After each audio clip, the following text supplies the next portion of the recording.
আশুক আশুক একটা কমেন্ট করেছেন, আপু আমার বড় বোনের জামাই, সে 4 কন্যা সন্তান রেখে বিয়ে করেছে, আর আরেকটা মানে 4 কন্যা সন্তান রেখে আরেকটা বিয়ে করছে, কিন্তু আমার দুলাভাই সে এখন তার দ্বিতীয় স্ত্রীকে টাকা পয়সা দিতে পারে না বলে সে বলছে আমার নামে মামলা করবে, কিন্তু আমি তো তার শালা।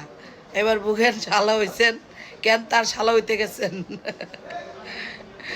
আচ্ছা দেখেন, ওই মেয়ে আপনাকে বিরুদ্ধে মামলা দিতে পারবে না, বউ একজন, জামাই একজন, আর আর মামলা দিব আরেকজনের বিরুদ্ধে, তাই না? কি দুনিয়া, এত সহজ না দুনিয়া।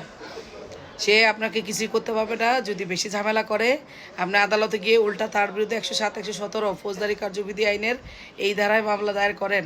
আদালতে এসে সে মুস্তেকা দিবে, সে কেন বলতেছে আপনাকে হুমকি দিচ্ছে মামলা করবে। কি আপনি তো, আপনার তোর স্ত্রী না, সে আপনাকে কেন মামলা দিবে? সে তার হাজব্যান্ড তাকে ভরণ পোষণ দেয় না, হাজব্যান্ডের বিরুদ্ধে মামলা করুক, যে আপনার বিরুদ্ধে পারবে না। আপনাকে বেশি ঝামেলা করলে আপনি আদালতে গিয়ে একটা মামলা করে দেন, ছোটো মামলা, বেশি বড় না, দেখবেন আদালতে এসে সে মুস্তেকা দিচ্ছে।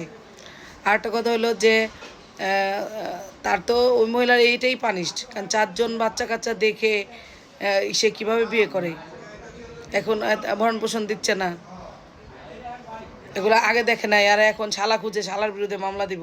এটা হলো জামাইয়ের বিরুদ্ধে না, ক্ষোভ হলো আপনি ওই বড় বড় ভাই বোন এদের বিরুদ্ধে ক্ষোভ।